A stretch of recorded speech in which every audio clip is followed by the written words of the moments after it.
Dear students, let us start to learn indefinite article and।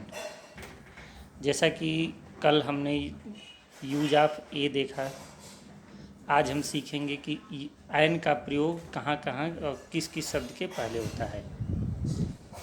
Rule number 1, N का प्रयोग उन शब्दों के पहले होता है जो किसी Wavell A E I O you से शुरू हों और जिनका प्रोनंसिएशन भी हिंदी के स्वर अ से अह तक के बीच में हो। एक बार और ध्यान से सुने।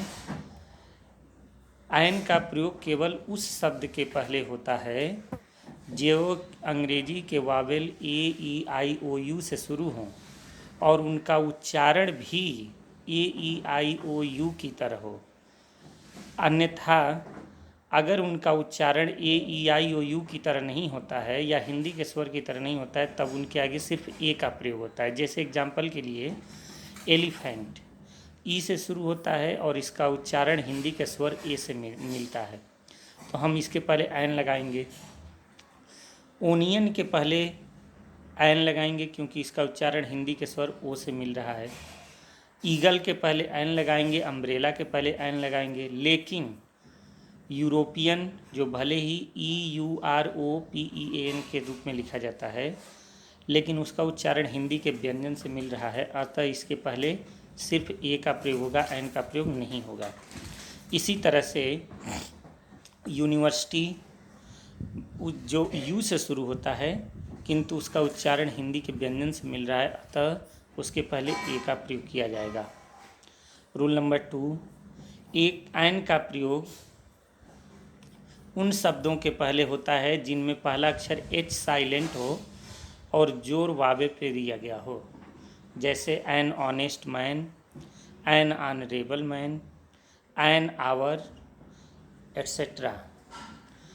एन का प्रयोग उन शब्दों के पहले भी होता है जो एब्रीविएशन यानी संक्षिप्त रूप में लिखे गए हों और जिनका उच्चारण हिंदी के स्वर से मिलता हो। जैसे एम ए भले ही दिखने में कॉन्सोनेंट लगता है, लेकिन जब हम उसका उच्चारण करते हैं तो वह हिंदी के स्वर ए से होता है, अतः उसके पहले एन का प्रयोग होगा। LLB, MP, MLA एट्सेट्रा, ऐसे जो भी शब्द हैं जिनका उच्चारण एन हिंदी के स्वर से मिलता है, उसके पहले हम एन का ही प्रयोग करेंगे। किंतु जब इनका फुल फॉर्म लिख दिया जाता है तो फुल फॉर्म के पहले सिर्फ ए का प्रयोग होता है, एन का नहीं। जैसे ए मेंबर ऑफ पार्लियामेंट, MP का full form A member of parliament, MLA का full form A member of legislative assembly. तो इस तरह से केवल तभी हम एन का प्रयोग करते हैं जब वह शॉर्ट फॉर्म यानी एब्रीविएशन के रूप में हों। इसी तरह से अगर कोई अंक भी हम शब्द के रूप में लिखते हैं और उनके वो किसी वावेल से शुरू होता है तो एन का ही प्रयोग करेंगे। जैसे एन 8, एन 11।